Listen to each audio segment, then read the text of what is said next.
자, 오늘도 말씀을 통해서 같이 함께 은혜를 나누도록 하겠습니다. 사무엘상 12장의 말씀은 사무엘 선지자가 이스라엘 백성들에게 전한 예배의 설교의 내용이다. 그렇게 말씀을 드렸습니다. 이 사무엘이 그 암몬 나하스와의 한판 전쟁을 통해서 이 사울 청년이 왕의 기름을 부음을 받고 세움을 받았지만은, 그러나 그 전쟁을 치르기 전까지는 이 왕으로서 대접해 주지 못했고, 그리고 왕의 권위를 세워주지 못했어요. 그것은 신정체제의 구조하에서 익숙했던 모습이었고, 이제 왕정체제로 바뀌어지면서 이스라엘 백성들이 원했던 이스라엘의 왕을 사울 청년을 들어서 세워주셨지만은, 그러나 익숙하지 못했어요. 그래서 왕의 대접을 해주지 못했다. 자, 그런데 하나님께서 이 왕정체제를 하나님께서 복을 주시고, 그리고 진짜 왕 되신 여호와 하나님을 사울 왕도 섬기고 이스라엘 백성도 섬기고, 사울 왕은 이스라엘의 초대 왕이라고 부르지만은 진짜 왕은 여호와 하나님이시다. 진짜 주인 되신 여호와 하나님을 왕으로 섬겨야 된다라고 하는 것을 사울 청년 사울 왕도 여호와 하나님을 왕으로 섬겨야 되고, 이스라엘 백성들도 마찬가지로 여호와 하나님을 사울 왕을 통해서 진짜 여호와 하나님을 왕으로 섬겨야 된다라고 하는 것이 왕정 체제의 바로 헌법과 같은 것이었다라고 말씀드렸어요. 자, 그런데 이스라엘 백성들이 사울 왕에게 왕의 대접을 해주지 않으니까 하나님께서 사울 왕의 권위를 세워주기 위해서 어떻게 했습니까? 암몬과의 전쟁을 치르게 하셨어요. 그 전쟁에서 하나님께서 사울 왕에게 기름을 부어가지고 성령 충만케 해가지고 대대적으로 큰 승리를 거두고 이스라엘 백성들을 어떻게 했습니까? 하나로 똘똘 뭉치게 만들었어요. 그것이 바로 지도자의 역량이라고 볼 수 있겠죠. 하나로 만들고, 그리고 하나로 만들어야 강한 나라가 되고, 그리고 암몬과의 전쟁에서 큰 승리와 구원의 역사를 보여주셨다라고 하는 사실입니다. 자, 그런데 그 사건 이후에 이스라엘 백성들은 이제는 하나님이 보이지 않고 누구만 보여요? 사울 왕만 보이는 거예요. 사울 왕을 통해서 누가 보여야 됩니까? 진짜 왕 대신, 진짜 주인 대신 여호와 하나님이 보여야 되는데, 이 암몬과의 전쟁을 대대적으로 큰 승리를 하다 보니까 사울 왕만 보이고 여호와 하나님이 안 보이더라, 그 말이에요. 그러니까 이스라엘 백성들이 막 이쪽에서 저쪽에서도 막 여론조사를 하면 사울 왕이 1등이에요. 이거는 뭐 탁월한 리더십을 발휘한 사울 왕만 여론조사에서 높아지게 되니까 이거 안 되겠다, 조심스럽다. 그래서 사무엘 선지자가 길갈로 모여라. 그래서 길갈에서 전부 다 모아놓고 거기에서 뭐 했습니까? 하나님께 예배드렸어요. 하나님께 예배드리면서 우리가 지금 사울 왕을 하나님께서 우리에게 세워주셔서 사울 왕을 통해서 하나님께서 우리를 구원해 주셨는데, 여호와 하나님이 보이지 않고 사울 청년 사울 왕만 보인다. 그러니 왕권 체제가 이렇게 가면 안 된다. 그래서 그들에게 하나님께 예배를 드리는 것을 가르쳐주고, 그러면서 진짜 왕 되신 여호와 하나님께서 암몬과의 전쟁에서 이기게 하신 것은 하나님께서 사울 왕을 통해서 이기게 해주신 거니까 사울 왕이 영광을 받은 것이 아니라 여호와 하나님이 영광을 홀로 받으셔야 된다. 그런 의미에서 예배를 드렸다. 그러면 예배를 드리고, 사무엘 선지자는 사무엘상 12장의 말씀이 뭐라고 했습니까? 바로 설교했다. 그래요. 설교했다. 그래서 우리가 지난주에 설교 중에서 1절부터 5절까지의 말씀을 통해서 설교의 첫 번째 테마를 말씀을 통해서 나눴어요. 설교 전체 내용 중에서 첫 번째 대진 거죠. 그 첫 번째 대지의 설교의 제목은 뭐였습니까? 진짜 지도자의 자격이 뭐냐? 지도자의 자격이 뭐냐? 그러면서 진짜 지도자는 나처럼 해야 된다. 그렇죠? 사무엘처럼, 사무엘이 보여준 것처럼 해야 된다. 그래가지고 사무엘 선지자가 뭐랬습니까? 여기에서 나한테 손해본 거 있으면 얘기해봐라. 내가 돈을 빌려서 떼어먹은 것이 있으면 말해봐라. 그러면서 지도자의 자격이 뭔지 내가 한평생 보여줬는데 바로 왕도 그렇고 이스라엘 백성들도 그렇고 바로 하나님께서 세우신 지도자는 바로 네 가지가 갖추어져야 된다. 그 말씀을 드렸어요. 네 가지가 갖추어져야 된다. 그 네 가지는 뭐였습니까? 첫 번째는 모든 통치자는 누가 세우신 거예요? 하나님께서 통치권을 구해 주신 거예요. 그러면 하나님께서 세우신 것이에요. 그렇기 때문에 하나님을 경외하고 모든 지도자, 대통령부터 시작해서 모든 지도자는 교만하지 않고 하나님만을 경외하고 하나님께서 내게 통치권을 주셨으니 하나님께 영광을 돌려야 된다. 이것이 첫 번째 조건이었어요. 첫 번째 자격이었어요. 두 번째 자격은 뭐였습니까? 사무엘 선지자가 나한테 속은 것이 있느냐 그리고 나한테 손해본 것이 있느냐만 따졌잖아요. 그러니까 이스라엘 백성들이 아무도 그런 일이 없습니다 그랬단 말이에요. 그러니까 사무엘 선지자처럼 지도자는 뭐 해야 됩니까? 자기 유익을 굳지 않고 권력 유지를 위해서 국민을 속인다든지 국민을 압제하는 일들 있어서는 안 된다. 지도자는 반드시 정직해야 된다는 거, 정직해야 된다. 우리가 잘못할 수는 있지요. 그러나 그 잘못의 대가는 반드시 받아야 되고 그리고 다시는 그 잘못된 일을 반복해서는 안 된다. 그리고 의도적으로 거짓말하는 사람은 지도자가 될 수가 없다. 악한 의도로 국민을 속인다든지 지금 당장 권력을 잡으려고 딴전 부린다든지 거짓말한다든지 속인다든지 오리발 내빈다든지 이런 지도자는 절대 세워서도 안 되고 또 그런 지도자는 하나님께 인정을 받을 수가 없다. 두 번째. 그다음에 세 번째는 뭐였습니까? 세 번째는 절대로 뇌물을 취하거나 부정축제하지 말아야 된다.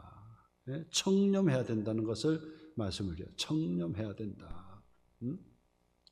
뇌물을 받고 부정축제하고 그런 일들이 있으면 그 사람은 지도자의 자격이 되지 못한다.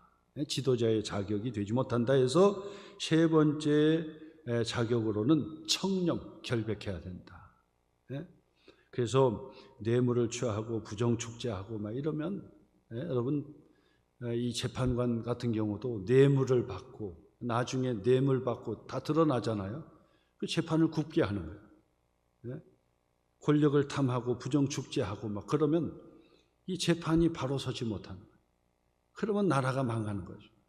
그러니까 지도자들은 반드시 청렴해 줘야 된다. 청렴해야 된다. 그게 세 번째 조건이었어요. 그 다음에 네 번째 자격은 뭐였습니까? 권력의 자리에 연연해 하지 말아야 된다. 내가 반드시 돼야 된다고 생각하면 안 된다. 반드시 돼야 된다. 그래서 사무엘 같은 경우도 뭐였습니까? 때가 되니까 은퇴를 하고 고향에 간 거예요. 반드시 자기 권력의 자리에 자꾸 연연해 하는 사람을 그 지도자를 세우면 안 되는 거예요. 어쩔 수 없이 국민들이 막 지원해가지고 그래서 자리가 되면은 그러면 이 자리에서 희생을 하려고 하는 그 각오가 있어야지 희생은 고사하고 그냥 권력의 자리에서 권력의 맛을 보려고 하고 그 권력을 마음대로 막 휘둘리려고 하고 한번 권력을 잡으면 물러나지 않는 저 북한 땅과 막 세습해가면서 권력 유지하고 말이에요. 그리고 공산사회처럼 그냥 이긴 독재가 돼가지고 저 중국 같은 경우도 시진핑 해가지고 그냥 계속 하려고 하잖아요. 그렇게 해서는 안 된다는 거예요. 자기가 원한다고 지도자가 되는 것이 아니에요.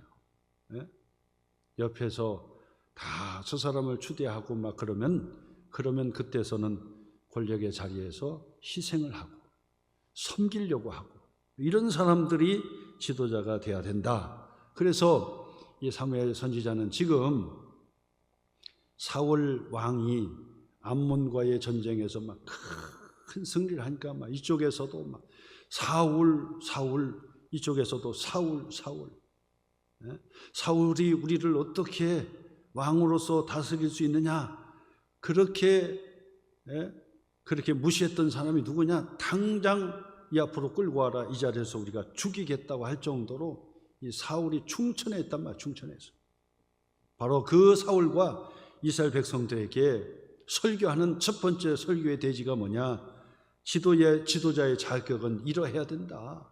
그러면서 가장 강력한 그런 이 사무엘의 그 메시지 중에 하나가 뭐냐면 나처럼 해야 된다 그 얘기잖아요. 내 평생 했던 것처럼 지도자는 왕은 반드시 이렇게 해야 되고 이스라엘 백성들은 그런 왕을 섬겨야 된다. 그런 왕을 뽑아야 된다. 그렇게 얘기했다고요. 이것이 첫 번째 설교예요. 그 다음에 두 번째 설교가 있습니다. 6절 말씀부터 오늘 읽은 말씀인데 두 번째 설교 6절 말씀부터 무슨 얘기냐 두 번째는 뭐냐면 하나님의 전적인 은혜를 기억하라. 이것이 두 번째 설교예요. 하나님의 전적인 은혜를 늘 고백하라. 늘 고백하라. 그래서 오늘 성경 6절 7절 말씀 읽었지요. 7절 마지막 그러잖아요. 내가 여호와 앞에서 너희와 담론하리라. 한번 이야기해보자는 거예요. 사무엘의 설교를 통해서 한번 얘기해보자. 우리 담론 한번 해보자. 한번 주거니 받거니 한번 생각해봐라. 그러면서 뭐라고 얘기합니까? 9절 말씀부터 한번 보겠습니다. 9절 한번 읽어보겠습니다. 그들의 하나님 여호와를 뭐 했다고요? 잊은지라. 여호와께서 그들을 하솔 군사령관 시스라의 손과 블레셋 사람들의 손과 모압 왕의 손에 넘기셨더니 그들이 저희를 침해 10절이에요. 10절 같이 한번 표시해 보시고요. 백성이 여호와께 뭐 했다고요? 기도했다는 거예요. 기도했다. 백성이 여호와께 기도했다. 어떻게 했을 때요? 하나님을 잊어버렸으니까 하나님을 잊어버리고 난 다음에 고통을 당하고 힘든 일을 당하다 보니까 그들이 하나님 앞에 엎드려서 회개하면서 주여 우리를 구원해 주소서 우리를 도와달라고 기도했다는 거예요. 그랬더니 어떻게 했어요? 하나님께서 그 기도를 들으시고 그 기도를 들으시고 우리를 어떻게 했다고요?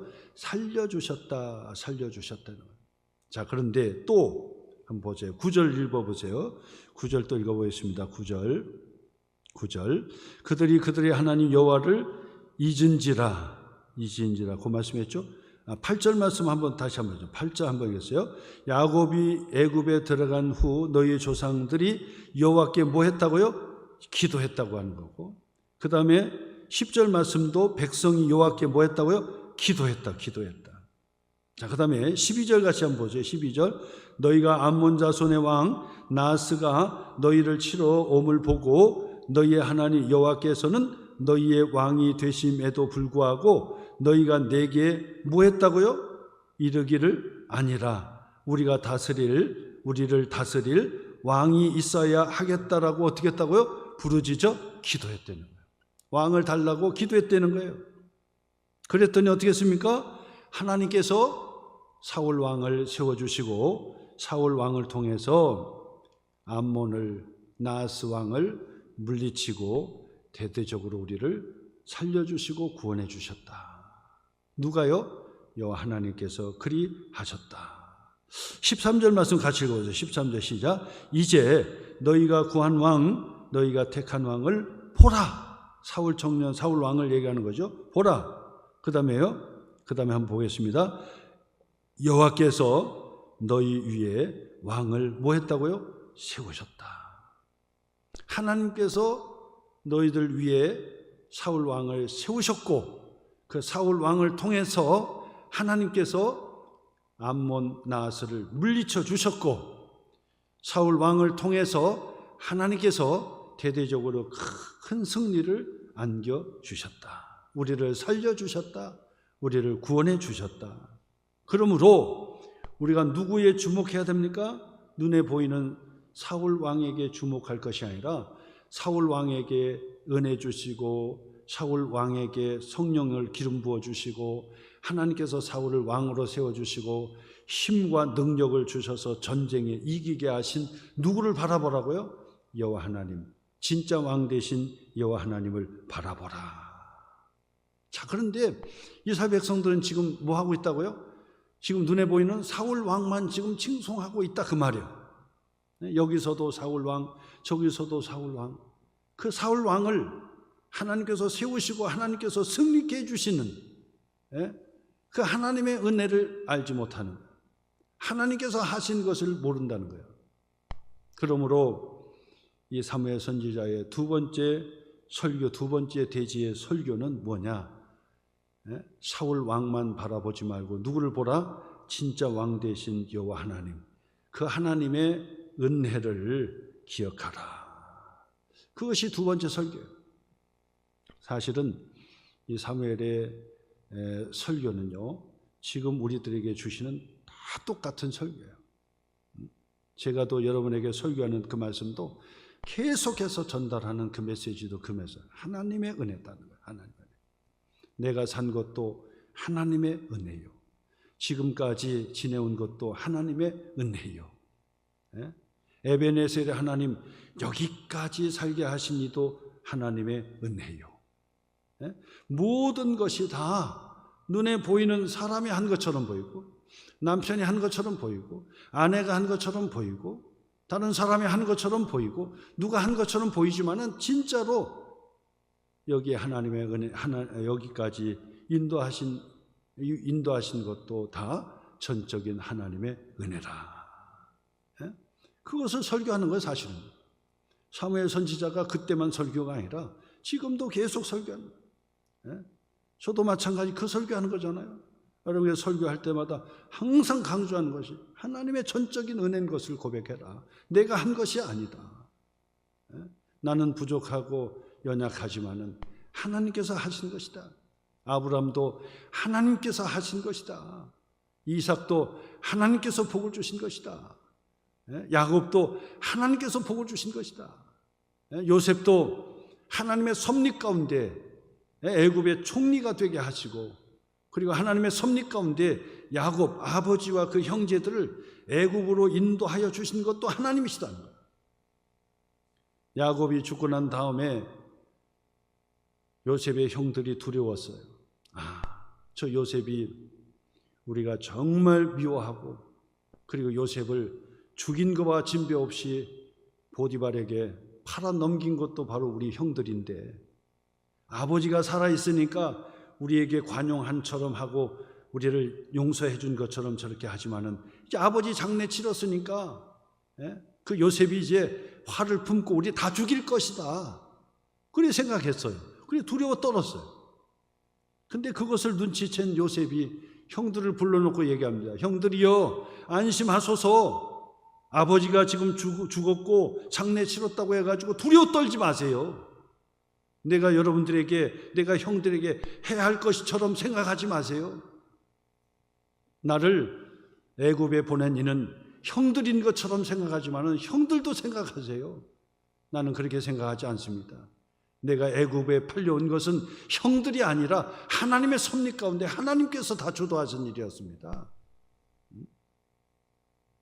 하나님께서 나를 훈련시키시려고 갑자기 나를 애굽의 종으로 팔려서 종노릇하면서 죽을 똥 샀습니다. 근데도 불구하고 하나님의 섭리가 있겠지, 하나님이 나를 향한 하나님 목적이 있겠지 생각해서 참고 하나님만 바라보고 하나님의 뜻이 무엇이고 하나님의 계획이 무엇이고 하나님의 섭리가 무엇인지를 몰랐지만은 계속해서 하나님을 믿고 하나님을 기대했습니다. 근데 때가 되니까 하나님께서 애굽의 총리로 세워서 애굽을 구원해낼 뿐만 아니라 아버지와 형제를 구원하는 하나님의 축복의 섭리가 그게 있었습니다. 그러니 나를 애굽에 보낸 이는 형들이 아니라 여호와 하나님이셨습니다. 그렇게 고백하잖아요. 그렇기 때문에 여러분 원망하는 일이 있다든지 그러면 다 하나님이 하시는 거예요. 사람을 탓하지 말고, 사람 원망하지 말고, 사람 칭송하지도 말고, 두 가지를 금하셔야 돼요. 사람을 너무 칭송해도 안 되고, 또 다른 사람을 자꾸 원망 불평해도 안 되고, 두 가지를 다 하셔야 돼요. 하나님이 하신 거, 하나님. 누가 한 것이 아니다. 지금까지 여기까지 온 것도 다 하나님의 은혜요. 하나님의 은혜. 하나님의 축복이요. 세종의 우리 소망교회를 섬기도록 나를 여기까지 불러주신 이도 하나님께서 하신 것이에요. 우리의 모든 만남도 다 하나님의 축복이라, 하나님의 은혜라.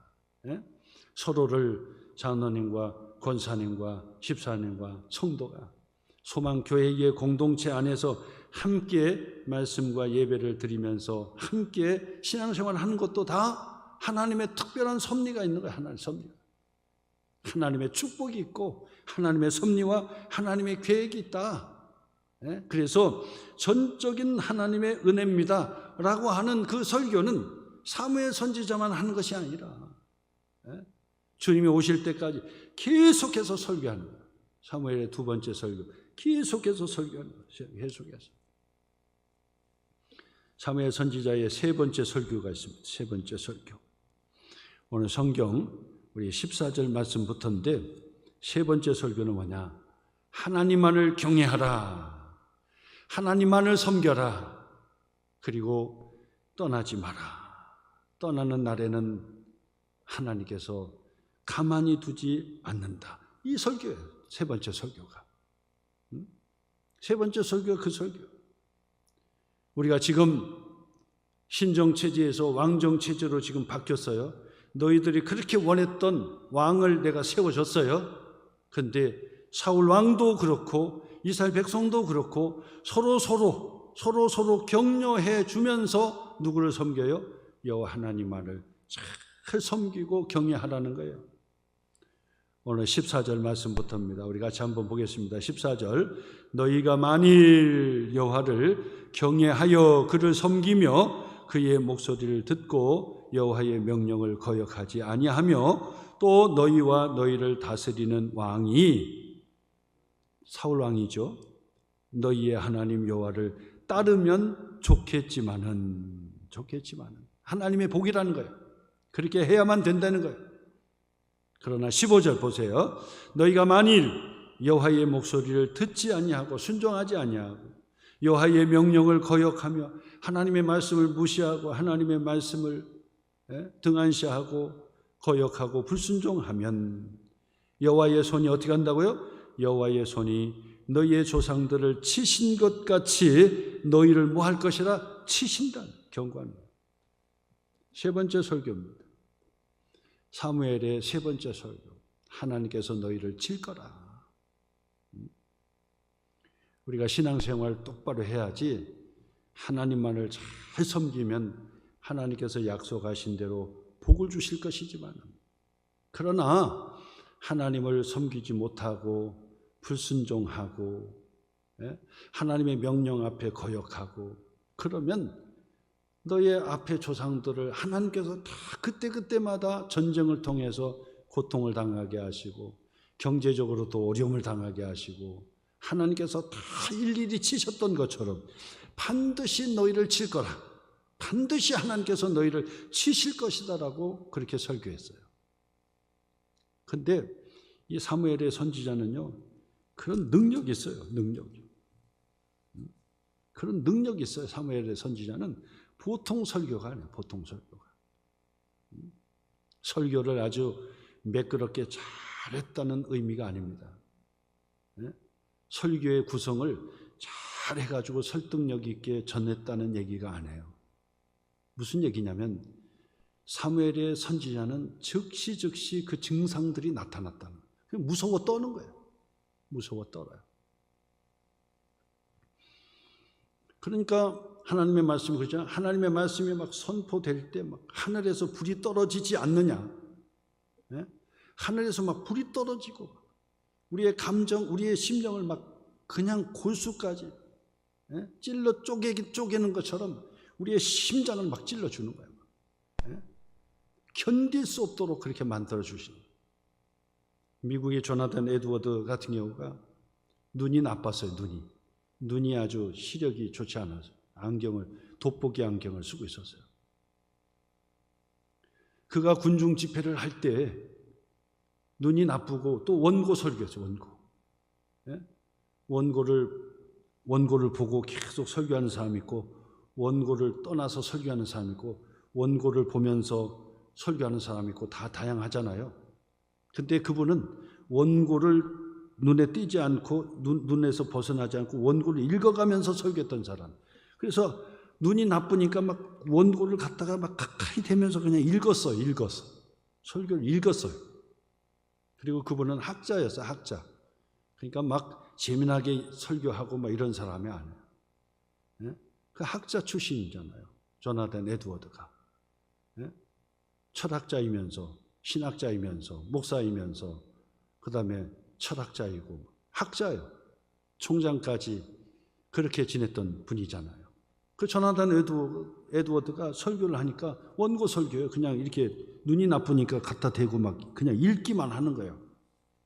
근데 읽기만 했는데도 불구하고 어떤 일이 있었냐니까 그 야외에서 집회를 하는 야외에서 많은 사람들이 모였잖아요. 근데 그 사람들이 설교를 듣고 막 그냥 땅바닥에 엎드려서 막 펑펑펑펑 우는 거예요. 펑펑펑펑 울어. 막 은혜가 막 떨어지는 거예요. 성령의 불이 임하는 거예요. 그러니까 그들이 너무 설교를 들으면서도 너무 두려운 거예요. 그래서 펑펑 울면서 회개하면서 막 가슴을 치면서 막 그러면서 땅바닥에 그 개가 걷듯이 박박 내 발로 겨가지고 강대상 위까지 막 걸어 올라오는 거예요. 강대상 위까지 막 겨서 올라오는 거예요. 그러면서 막 소리를 지릅니다. 목사님, 제발 설교를 멈춰달라고. 설교를 멈춰달라는 거예요. 설교를 하기 전에. 근데 이 조나단 에드워드 같은 경우는 이 청중들이 어떻게 되는지 몰라요. 원고만 보고 읽어요. 원고만 보고 읽는데도 불구하고 막 사람들이 막 강대상까지 막 겨서 올라와가지고 설교를 멈춰달라고. 왜냐하면 우리가 죽을 지경입니다. 설교를 멈춰달라고 막 그래요. 그런 때가 있었어요. 그런 부흥의 때가 있었어요. 평양의 장대현 교회의 부흥의 때도 바로 그랬어요. 교회에서 막 예배를 드리고 막 그러는데 저 밖에 길 가던 사람들이 가다가 그냥 땅에 주저앉고 펑펑 울면서 교회에 막 겨들어오는 거예요. 막. 제발 우리를 살려달라. 어떻게 해야 내가 구원을 받을 수 있습니까? 주 예수를 믿으라. 그리하면 너와 내 집이 구원을 얻으리라. 그냥 밖에서 그냥 지나가다가 그냥 다 그냥 길가에서 쓰러지는 거예요. 쓰러져. 그만큼 성령의 불이 막 그냥 강하게 임했던 거예요. 그때가 부흥의 때가. 그러니까 길 가다가 그냥 깡패 일을 하다가도 그냥 펑펑 울고 교회 와가지고 회개해가지고 장로님이 되고 목사님이 되고 막 이런 일들이 즐비하게 일어났던 거예요. 부흥의 때는 바로 그런 역사가 일어나, 강력한 역사가 일어나. 그러니까 영적으로도 여러분들이 그걸 보셔야 돼요. 하나님의 말씀을 전할 때, 하나님의 말씀이 선포될 때 영적으로 하나님께서 어떻게 역사하시는지, 하나님께서 어떻게 우리에게 우리의 심정에 강한 성령의 불로 임하시는지를 그걸 보셔야 돼요. 그러면 그 말씀이 뭐 재미난 말씀도 아니고 웃긴 말씀도 아닌데 막 그 말씀이 막 우리의 심령에 막 파고 들어오는 거예요. 막 회개하게 되고 찬양하게 되고 헌신하게 되고 막 그러는 거예요. 사무엘 선지자의 설교는 바로 그런 설교였어요. 자, 그래서 보세요. 16절 말씀부터 보세요. 너희는 이제 가만히 서서 여호와께서 너희 목전에서 행하시는 이 큰 일을 보라. 지금 설교하면서 너희들이 순종을 하면, 하나님을 경외하면 하나님께 복을 받을 것이지만은 불순종하면 하나님께서 치실 것이다. 하나님께서 치신다 하면서 가만히 서서 하나님께서 큰일 하시는 것을 한번 보라 하면서 이 사무엘 선지자가 뭡니까? 하나님이여, 이 시간 하나님께서 우리와 함께 해주시고 하나님의 말씀인 것을 증거로 보여주세요. 지금 당장 비를 내려주세요 그랬단 말이에요. 그랬더니 보세요. 17절부터 읽어보겠습니다. 오늘은 밀 베는 때가 아니냐. 밀베는 때는요, 건조기요. 비가 안 내리는 때예요. 비가 오지 않는 때예요. 우기 때만 비가 오지요. 건기 때는 비가 오지 않은 그때예요. 근데 보세요. 내가 여호와께 아뢰리니 여호와께서 우레와 비를 보내사 너희가 왕을 구한 일 곧 여호와의 목전에서 범한 죄악이 큼을 너희에게 밝히 알게 하시리라. 예? 그러면서 이 사무엘 선지자가 설교하면서 하나님이여, 하나님께서 하늘의 비를 내려주셔서 저들이 왕을 구한 일, 그리고 하나님께 범죄한 모든 것들이 바로 드러나게 해주세요. 그 증조로 비를 내려달라고 기도했다 그 말이에요. 그랬더니 그 다음 18절 보세요. 이에 사무엘이 여호와께 아뢰매 어떻게 했다고요? 여호와께서 그날에 우레와 비를 보내시니 모든 백성이 여호와와 사무엘을 어떻게 했다고요? 크게 두려워하니라. 하나님이 살아계시고 또 하나님께서 지금 저들에게 순종하면 복을 주시고 불순종하면 하나님께서 치신다고 말씀했으니 이것이 징조로 보여지게 해주세요. 비를 내려주세요 했더니 기도가 떨어지자마자 막 하늘에 막 천둥 번개가 치고 막 난리가 난 거예요. 그러면서 하늘에 그때가 건기인데도 불구하고 막 하늘에 비가 막 홍수처럼 막 쏟아져 내리는 거예요. 쏟아져 내리는 은혜의 단비, 성령의 단비, 성령의 불이 막 성령의 비가 막 내리는 거예요.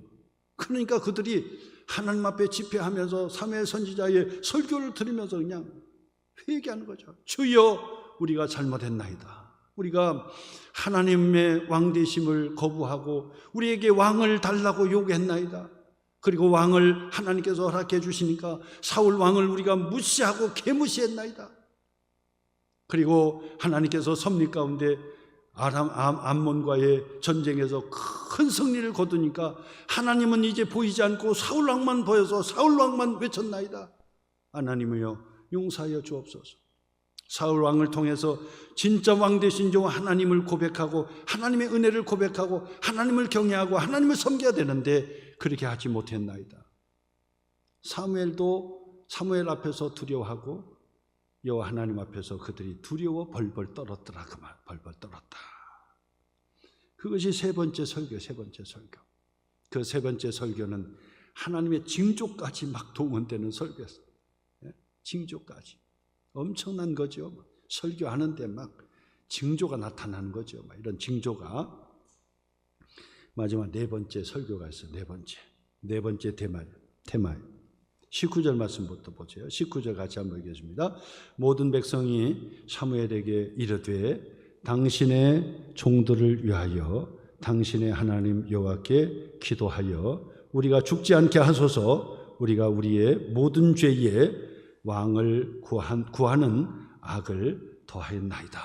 우리가 죄를 졌는데 그 죄와 더불어서 진짜 왕 되신 여호와 하나님을 놔두고 왕을 구한 죄, 그 죄를 용서해 달라고 하나님 앞에 응답을 하니 사무엘 선지자가 마지막 네 번째 대지의 설교를 마무리하는데 결단하라는 거예요. 믿음의 결단을 하라. 믿음의 결단을 촉구하는 내용이에요. 네 번째 설교가, 마지막 설교가 믿음의 결단을 하라. 그러면서 우리가 하나님 앞에 범죄했나이다. 우리가 하나님께 범죄했나이다. 그리고 회개 기도를 하니까 20절부터 보세요. 20절. 사무엘이 백성에게 이르되 설교 계속한 거죠. 어떤 설교했어요? 무슨 설교했습니까? 두려워하지 말라. 두려워하지 마라. 회개하고 돌아오는 자들에게 항상 하나님께서 하신 말씀, 위로의 말씀이 뭐라고요? 두려워하지 마라. 염려하지 마라. 두려워하지 마라. 누구에게요? 회개하고 주님께 돌아오는 자들에게 주시는 하나님의 위로의 메시지요. 두려워하지 마라. 염려하지 마라. 사무엘의 마지막 설교잖아요. 두려워하지 마라. 너희가 과연 이 모든 악을 행하였으나 여호와를 따르는 데에서 돌아서지 말고 오직 너희의 마음을 다하여 어떻게 하라고요? 여호와를 섬기라. 여호와를 섬기라. 그 다음에 돌아서서 유익하게도 못하며 구원하지도 못하는 헛된 것을 따르지 말라. 그들은 헛되니라. 22절이요. 여호와께서는 너희를 자기 백성으로 삼으신 것을 기뻐하셨으므로 여호와께서 그 크신 이름을 위해서라도 자기 백성을 뭐하지 않는다고요? 버리지 아니하실 것이라. 사무엘의 선지자요. 회개하고 주님께로 돌아온다고 그들이 결단하니까 사무엘이 두려워하지 마라. 하나님은 반드시 너희들을 버리지 아니하실 것이라. 버리지 아니하실 것이라. 그러면서 마지막 결단을 촉구하는데 무슨 결단을 촉구하는지 사무엘 선지자는 자기부터 결단해요. 자기부터 결단해요. 믿음의 결단한 거. 두 가지 결단해요. 그리고 이스라엘 백성들에게도 이 두 가지를 받고 동시에 같이 결단하자는 설교의 마무리입니다. 두 가지 결단하니 너희들도 두 가지 결단하라. 근데 그 두 가지 결단이 뭔지 한번 보겠습니다. 한번 22절부터 보겠습니다. 23절부터 보겠습니다. 같이 읽겠습니다. 나는 너희를 위하여 무하는 기도하기를 쉬는 죄를 여호와 앞에 결단코 범하지 아니하고. 결단, 첫 번째 결단. 첫 번째 결단이 뭐라고요? 절대로 중보기도 쉬지 않겠습니다. 기도를 쉬지 않겠습니다. 기도를 쉬는 죄를 범치 않겠습니다. 이것이 첫 번째 결단이에요. 사무엘 선지자가 이스라엘 백성들에게 결단을 촉구하면서 나부터 결단하는데 나는 절대로 하나님 앞에서 기도를 쉬는 죄를 범하지 않겠습니다. 중보 기도하는 그런 기도 절대로 쉬지 않겠습니다. 반드시 나는 기도의 사람이 되겠습니다. 마지막까지 기도의 사람이 되겠습니다.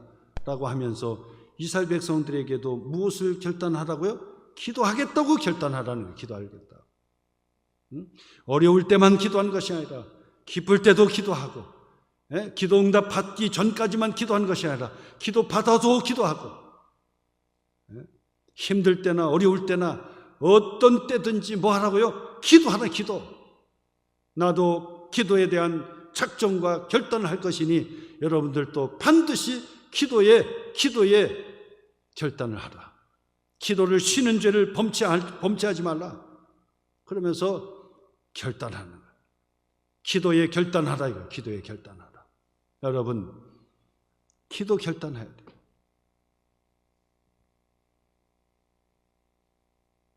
사무엘 선지자와 이스라엘 백성들이 기도를 결단했던 것처럼 우리가 새벽에도 아니면 금요 기도에도 아니면 평일날에도 반드시 내가 기도를 쉬는 죄를 범치 않겠습니다. 반드시 기도해야 시험의 때를 이길 수 있고, 시험에서도 반드시 우리가 승리할 수 있는 비결이 기도예요. 기도밖에 없어요. 그래서 어떻게 하든지 우리는 기도해야 돼요. 기도하셔야 돼요. 기도 않고 복을 받을 수가 없어요. 기도가 없이 문제 해결 받을 수가 없어요. 반드시 어떻게 하든지 기도해야 돼요. 기도를 쉬는 것도 죄라고 지금 사무엘이 가르쳐 주잖아요. 기도 쉬는 죄를 내가 결단코 범하지 않겠다. 반드시 내가 기도하겠다. 우리 소망교회는요, 그런 면에서 새벽에도 금요 기도에도 열심을 다해 기도하고, 그 다음에 평일날도 오셔가지고 그냥 밤낮으로 와서 기도하시는 그 기도가 있어요. 얼마나 감사한지. 그런 기도에 불이 꺼지지 않으니까 하나님께서 소망교회를 복을 주시는 거예요. 시신자들도 늘어나게 해주시고, 자꾸 부흥하게 해주시고, 세정적인 것도 늘어나게 하시고, 또 하나님의 선한 사업에 부하게 하시고, 하나님께서 축복해 주시는 거예요. 하나님께서 다 이것저것 채워주시는 거예요. 왜 그렇습니까? 그런 기도하는 사람이 있으니까. 기도의 불을 끄는 사람이 기도의 불을 끄지 않고 계속해서 기도의 불을 비춰주시니까. 계속해서 기도해 주시니까 얼마나 감사한지 몰라요. 사무엘은 마지막 설교 마무리하면서 결단을 촉구했는데 그 결단 두 번째 중에 하나가 뭐라고요? 기도의 결단이었다. 기도밖에 없다는 거죠. 그 다음에 두 번째가 있어요. 두 번째가 뭐였습니까? 두 번째. 그 다음에 보세요. 23절 중반이죠. 표시해 보세요. 선하고 의로운 길을 너에게 뭐 할 것이라고요? 가르칠 것이다. 선하고 의로운 길을 뭐 한다고요? 가르쳐 주실 것이다. 누가요? 사무엘이 결단한 거예요. 나도 여러분들을 가르치겠다.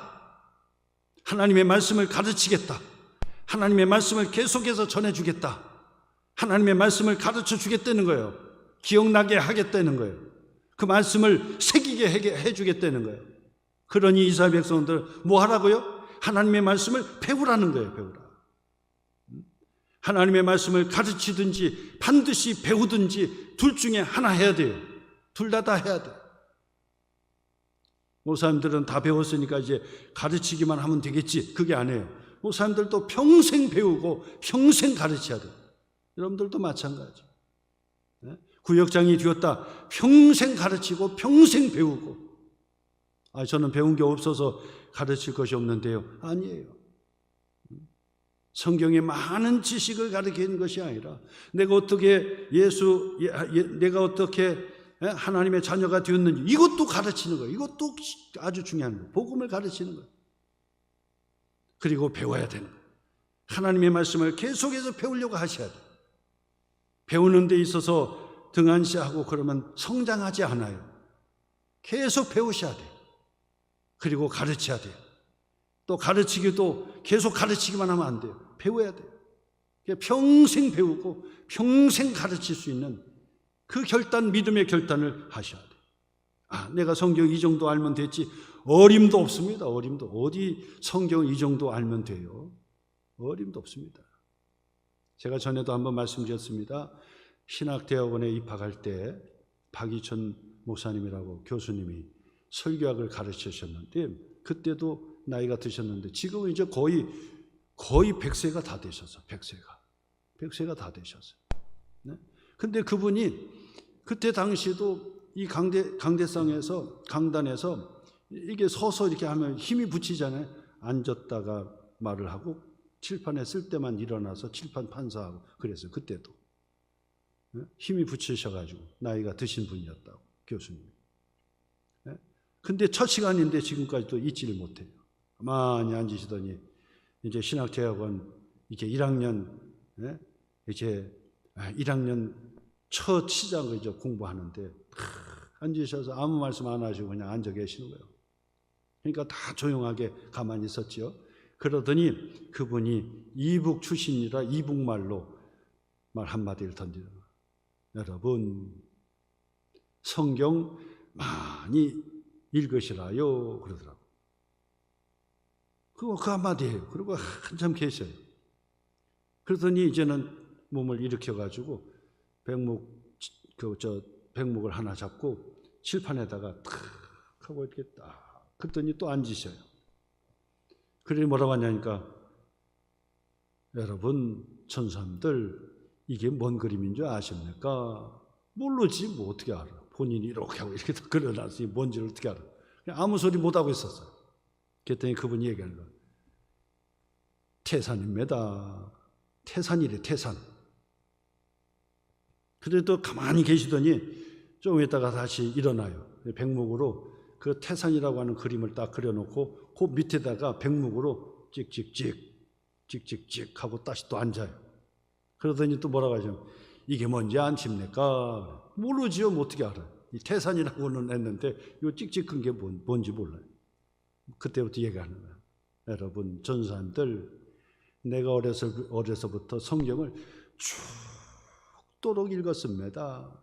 하루도 빠지지 않고 계속해서 성경을 죽도록 읽었다는 거예요. 근데 지금까지 그때 당시도 그 60이 넘으셨던 그 분이셨는데 그때까지도 평생 주일학교 때부터 지금까지 평생을 죽어라고 읽었는데 성경이 태산이라고 한다면 꺼쩍꺼쩍한 것밖에 안 되더라 그 말이에요.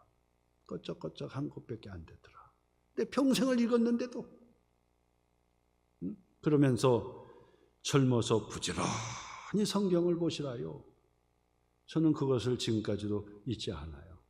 얼마 전에 그분이 99세인가요? 되셨는데도 이 양로원 요양병원에 들어가 계시더라. 거기서도 인터뷰하셨어요.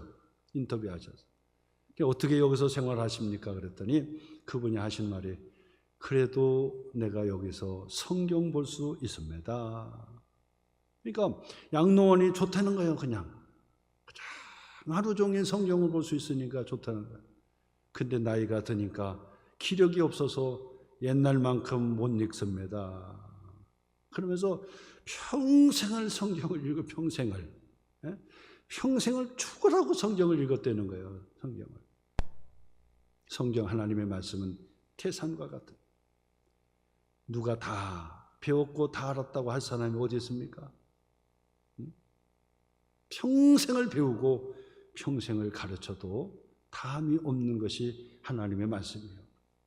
사무엘 선지자는 이스라엘 백성들에게 말씀합니다. 내가 기도를 쉬는 죄를 범치 않겠습니다. 그리고 하나님의 말씀을 여러분들에게 가르치겠습니다. 평생을 내가 죽을 때까지 내가 가르치겠습니다. 배우고 가르치겠습니다.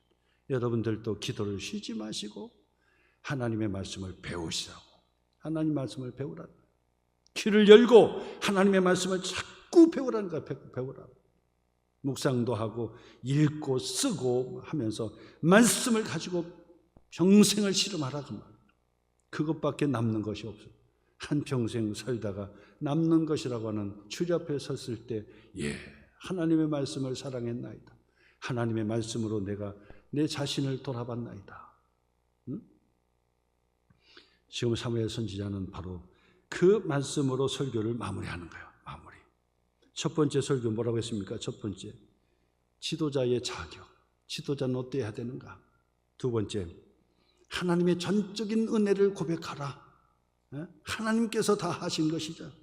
그 다음에 세 번째, 하나님만을 경외하고 하나님만을 섬기라. 그렇지 않으면 하나님께서 치실 것이다. 그래서 우레와 비를 내리는 그런 징조를 보여줬어요. 그랬더니 이스라엘 백성이 벌벌 떨었어요. 벌벌 떨었어요. 우리가 하나님을 잘 섬기겠나이다. 그리고 우리가 하나님께 왕을 구했던 것은 우리가 하나님 앞에 범죄했습니다. 용서해 주세요. 그러면서 마지막 사무엘은 내가 이제부터 기도를 멈추는 죄를 범치 않겠습니다. 그리고 나는 하나님의 말씀을 부지런히 배우고 부지런히 가르치겠습니다. 여러분 또한 기도를 쉬지 마세요. 하나님의 말씀을 부지런히 배우세요. 하면서 마지막 그 설교를 마무리하는 거예요. 같이 한번 읽겠습니다. 한번 24절부터 마지막까지 같이 읽겠습니다. 너희는 여호와께서 너희를 위하여 행하신 그 큰 일을 생각하여 오직 그를 경외하며 너희의 마음을 다하여 진실이 섬기라. 만일 너희가 여전히 악을 행하면 너희와 너희의 왕이 다 멸망하리라 하면서 이 사무엘의 그 설교의 내용을 마치게 됩니다. 오늘 이 사무엘의 설교가 내게 주시는 하나님의 설교의 말씀으로 받고 한 주간도 승리하시기를 주님의 이름으로 축원합니다.